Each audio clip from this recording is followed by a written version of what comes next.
Assalamualaikum warahmatullahi wabarakatuh. Waalaikumsalam warahmatullahi wabarakatuh. Jumpa kembali di acara diskusi bareng Nyura dan Garut. Pada kesempatan kali ini kita kedatangan tamu atau narasumber. Yang pertama adalah Mang Dadel. Selamat malam, Mang Dadel. Selamat malam. Beliau adalah pemilik dari asli Putra Nelayan Kabupaten Garut dan juga punya usaha Nina Seafood. Dan yang kedua adalah Kang Ugi. Selamat malam, Kang Ugi. Selamat malam, Kang Ugi. Beliau juga bergerak di bidang usaha, yaitu di pedagang susu murni dan yogurt. Baiklah, Mang Dadel, ini kalau berbicara COVID-19 di Kabupaten Garut sudah cukup tinggi. Nah, ini ada perbedaan nggak ketika melakukan usaha sebelum dan sesudah adanya wabah corona ini, Mang Dadel? Ya. Terima kasih Kang Noto.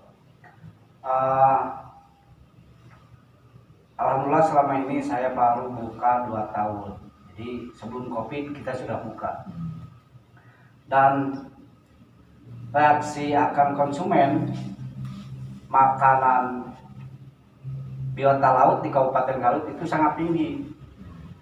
Artinya begitu kita buka seafood di Kabupaten Garut di kota, itu respon masyarakat sangat bagus. Karena kalau nyari ikan laut ke wilayah Garut Selatan cukup jauh ya? Itu terlalu jauh, memakan waktu 3-4 jam ya.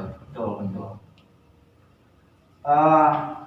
Saya rasakan sendiri di mana ya omset kami lah, berbicara omset kami lumayan tinggi. Iya.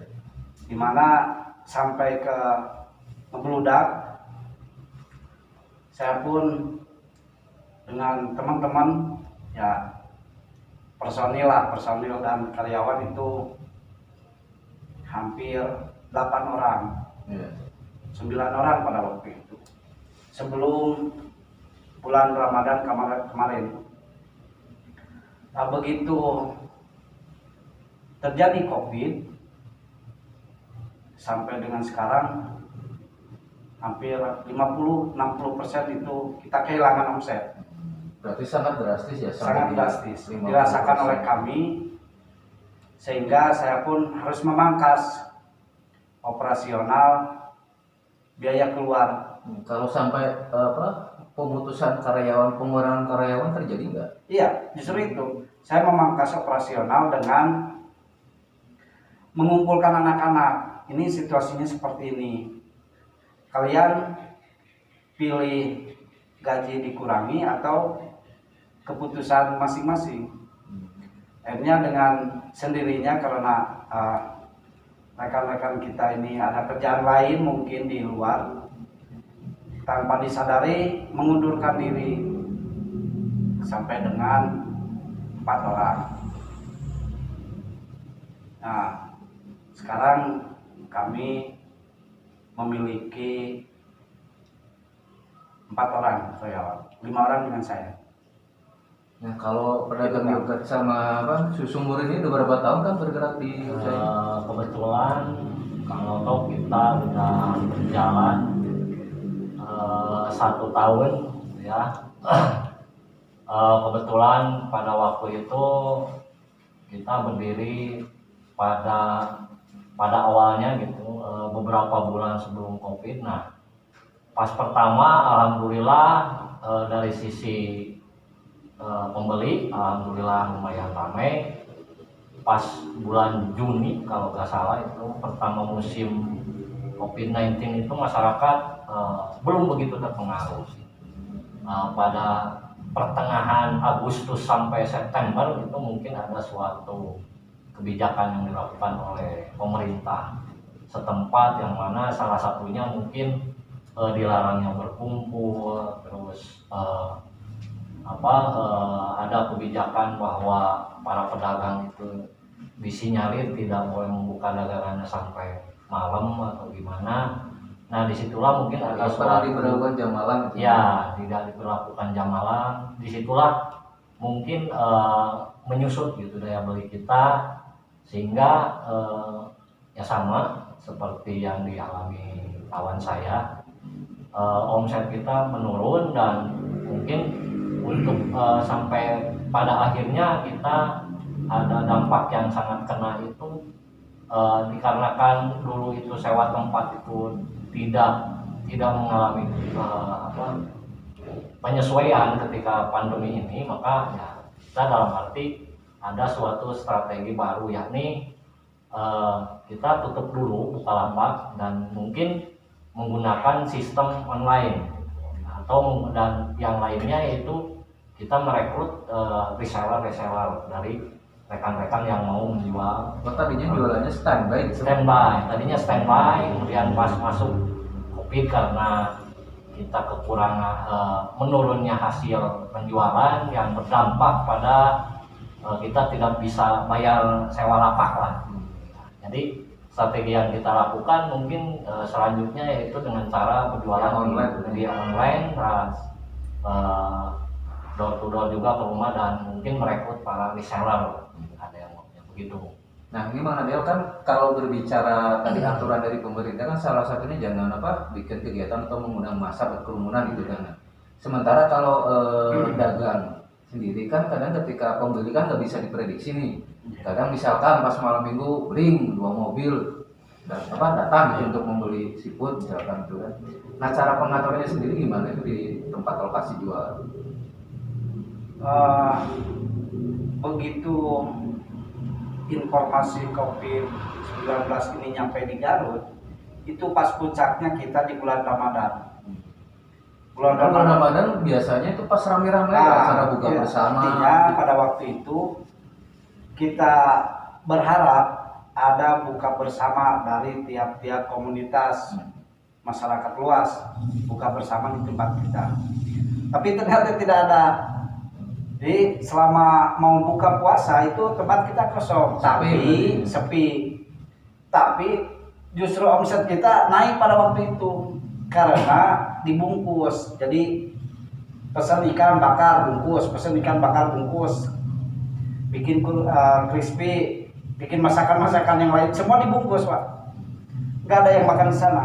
Oh berarti minimalnya ketika berharap dari buka bersama karena mungkin ada COVID-19 ini, ya. Berarti cari amannya pesan bungkus, mungkin tidak makannya di rumah atau gimana gitu. Ternyata omset kami alhamdulillah pada waktu itu berkah Ramadan mungkin justru naik selama Ramadan, dan masyarakat itu semua dibungkus, Pak. Jadi kita disibukkan hanya dengan waktu 1 jam, dari jam 4 ya 1,5 jam lah sampai setengah 6 menjelang buka. Itu semua kita sibuk. Ada yang bakar, ada yang masak, ada yang ngurus ikan dan sebagainya. Dari pagi sampai asar mah kita ya tidur santai lah. Paling melayani pembeli yang mentah. Tapi pas mulai asar jam 4 mulai semua sibuk. Nah barangkali ini Mang Adel bisa dijelaskan itu usahanya jenis ikannya itu apa saja sih yang disediakan di tempat Mang Adel ini? Di nasi putih. Dari awal dulu sebetulnya kami juga merasa pesimis pada waktu itu karena yang tadi katakan bahwa dalam situasi COVID ini kita tidak boleh mengundang, bahkan harus tutup pada waktu itu. Di sisi lain ada beberapa dokter menyarankan bahwa dengan mengkonsumsi ikan laut dengan bumbu masakan dari rempah-rempah itu justru akan memperkuat imun. Jadi silahkan buka aja, asal tadi mengatur para pembeli gitu. Jaga jarak aman gitu. Jaga jarak ya. Kebetulan kursi kami dari kayu ya dipisah-pisah lah. Jadi bisa menyesuaikan si pembeli itu. Nah, dengan ada beberapa dokter yang bilang seperti itu, jadi kita jadi optimis gitu. Nah, ternyata dengan memakan ikan laut yang ada di kami itu semua jenis ikan laut ya beberapa persen lah ada seperti jenis ikan yang pasaran, kakap merah, terus tuna, terus kerapu. Kalau tenggiri, untuk ada konsumsi semua. itu sendiri kebanyakan konsumen nyari apa itu? Kakap merah atau yang apa itu yang banyak dipesan oleh para pembeli itu? Ternyata susah diprediksi, Pak. Ternyata masyarakat Garut ini akan konsumsi ikan laut ini sangat tinggi. masyarakat Garut itu mengenal semua ikan. Jadi yang tadinya kita jagokan cumi-cumi sama kue misalkan, ternyata tuna, tongkol, banjar, terus ya, nama ikan itu banyak, tongkol banjar. Seperti kerapu itu semua habis semua habis oleh masyarakat. Laku juga. Laku semua, tidak ada biota laut yang ada di kita semua tidak laku, nggak ada, semua habis.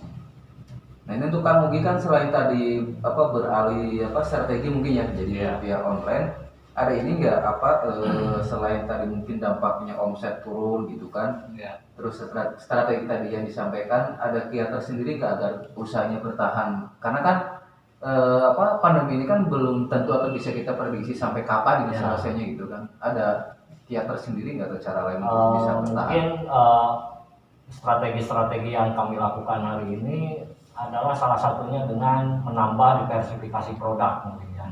Kalau yang kemarin misalnya hanya berkutat di wilayah susu murni dan yogurt aneka rasa, mungkin untuk mengatasi situasi anjloknya mungkin daya beli atau sebagai bahan perangsang kita mengadakan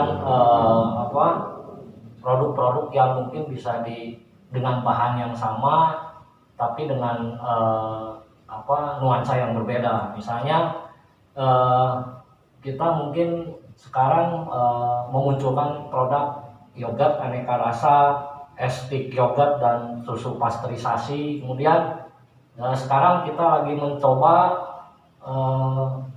produk yang salah satunya kopi yogurt gitu ya, antara campuran antara bahan kopi dengan yogurt itu sendiri, dan ada yang namanya kopi milk. Jadi susu dan kopi diaduk dan dibikin suatu olahan. Nah, yang pertama itu. Yang kedua mungkin strategi yang kita lakukan untuk mengatasi menurunnya daya beli itu, kita masuk ke misalnya sanggar-sanggar senam gitu kan, karena yogurt ini disinyalir salah satu obat untuk kata ibu-ibu mah obat diet. Kemudian kita masuk juga di ranah dunia medis karena ada beberapa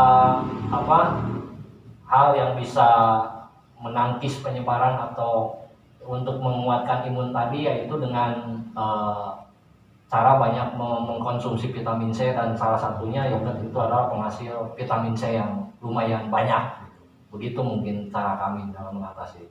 Nah ini Del, tadi kan berbicara usaha ini juga berjalan kurang lebih di 2 tahunan gitu kan. Terus ada pandemi, terus tadi ibaratnya berbicara kayak omset turun, pengurangan karyawan. Barangkali ada yang mau disampaikan ke pemangku kebijakan lah gitu kan. Pemerintah kan juga udah mengeluarkan bantuan kalau nggak salah nih untuk para UMKM. Nah, pandangan Bang Dadel itu sendiri seperti apa? Apakah dengan cukup bantuan atau ada kebijakan apa sih buat mendongkrak ataupun menggairahkan kembali di bidang usaha ini? Saya rasa pemerintah cukup tegas untuk membuat sebuah aturan dalam menghadapi COVID ini. Yang penting kembali ke kitanya masing-masing. Kita harus menyadari itu. Di sisi lain kita menjaga kesehatan satu sama lain, jangan sampai kita yang nggak kena oleh kawan kita, oleh saudara kita, oleh keluarga kita. Terus kita punya penyakit itu bisa menularkan ke yang lain. Artinya masing-masing harus mawas diri, karena menurut saya kebijakan pemerintah, aturan pemerintah ini sudah cukup bagus, di mana pemerintah mengatur akan situasi COVID di Garut ini. Kalau misalkan memuncak, otomatis pemerintah mengeluarkan kebijakan yang lain lagi. Terus apabila menurun, berubah lagi, itu hal yang bagus menurut saya. Tapi pernah kena razia jam malam nggak? Itu kan dulu kalau nggak salah kan Garut kan pas masuk zona kayak darurat lah gitu kan, pas kenaikan COVID-nya cukup signifikan. Bahkan yang saya lihat di lapangan pun hampir tiap jam 9 atau 10 malam petugas satgas baik Satpol PP, aparat kepolisian itu memang jam malam dirazia ke tempat-tempat para pelaku usaha, membatasi lah jangan lebih dari jam 10 malam. Nah, kalau di Mang Dadel sendiri kan usaha sampai jam berapa sih, sampai tengah malam nggak? Iya, sampai tengah malam, Pak. Pernah ada surat himbauan gitu atau pernah apa teguran nggak? Nggak, kalau himbauan saya juga membaca di teman-teman surat tersebut. Tapi kalau untuk dampak itu kepada kami, alhamdulillah enggak, karena kita bukan tempat tongkrongan, Pak. Kita tempat makan, pulang, dan lagi tempatnya juga kurang, ya bisa dikatakan kurang nyaman lah tempat kami itu, karena dari kayu-kayu jati, sehingga orang datang ke sana hanya benar-benar untuk makan. Habis makan pulang. Karena bukan tempat nongkrong. Bukan tempat nongkrong, Pak. Bahkan ada pernah kejadian para petugas kopi dari kesehatan, terus yang membawa ambulan, terus alhamdulillah dari Bapak Kepolisian, Satpol PP, habis melakukan tugasnya, nggak tahu disinfektan atau apa dari lapangan, makan dibungkus, Pak. Makan kita dibungkus karena pada waktu itu beberapa rumah makan ada yang tutup, terus kafe-kafe banyak yang tutup. Justru kita terus buka karena kita mengatur keuangan kita, akhirnya nggak tutup kayak kawan kita ini. Saya terus lanjut, mendingan dipangkas operasional, Pak, daripada kita tutup, kan diminimalisir operasional. Itu pernah kejadian seperti itu. Kalau kamu di sini itu tempatnya jualan jam berapa aja tuh kalau dulu pas masih punya lapak gitu kan? Ya. Kalau dulu sempat kita ada kabar sih, bukan ditegur langsung dari yang pengelola tempat di situ, bahwa dari mulai hari ini dulu itu dilarang buka sampai jam 9 kan. Agak shock juga, karena kalau kita sih sebetulnya Tempat berbeda dengan balikan berarti Mang Dadel beda. Kalau di kita sih lebih banyak yang nongkrongnya, justru ada yang ngadon bobogohan kan gitu. Jadi kenapa jadi terkesan merosot gitu kan? Kalau yang pacaran nggak baik gitu kan, harus jaga jarak, justru kudu rapat kan gitu. Nah, dengan adanya kebijakan jaga jarak seperti itu kan, mereka jadi kurang nyaman juga gitu kan. Nah, makanya pas ada teguran itu, ya udahlah kita ikuti aja, misalnya dengan tata cara membuka kedai kita itu gak terlalu malam, misalnya jam 8 udah tutup. Tapi kalau kesininya kalau seperti berpengaruh, iya berpengaruh juga, karena semakin yang nongkrong itu semakin nggak ada, yang beli yang juga nongkrong pun takut terkena. iya, yang nongkrong jadi takut terkena imbas atau tertular atau gimana ya gitu. Jadi sangat lumayan berpengaruh juga gitu kan kalau bagi kami, karena ya notabene 80% kalau lihat para pembeli itu ada istilah belinya cuma 1 gelas, nongkrongnya 3 jam gitu kan. Tadi emang kebalik kan? Nah, emang terbalik gitu ya. Langsung pulang. Nah, jadi pas ada himbauan seperti itu dari aparatur pemerintah, ya bagi mereka mungkin ya secara privasinya mungkin sedikit terganggu. Kalau kita mah kita mah hanya menjual gitu kan. Kalau masalah dulu kita nggak pemasaran, tapi kita mengikuti lah protokol kesehatan, dan mungkin tadi menambahkan apa yang dikatakan oleh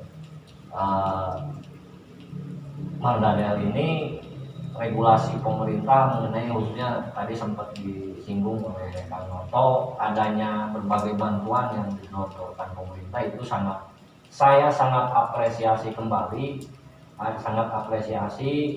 Itu merupakan salah satu kebijakan yang lumayan tepat lah ya bagi saya.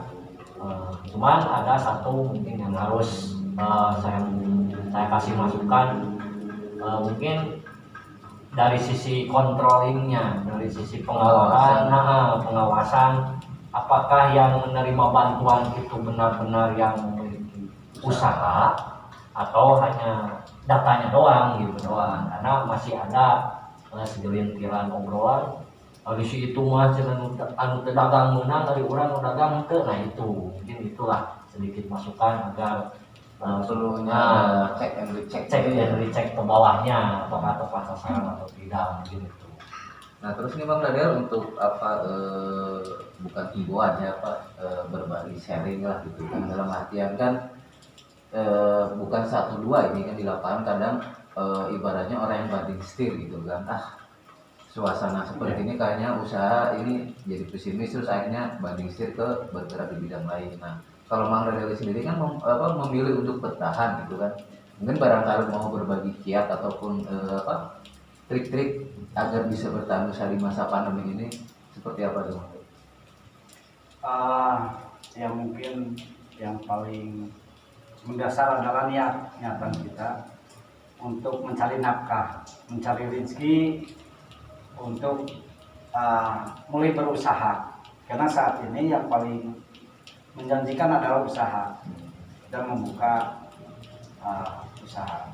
Terus yang kedua kita belajar konsisten, artinya jangan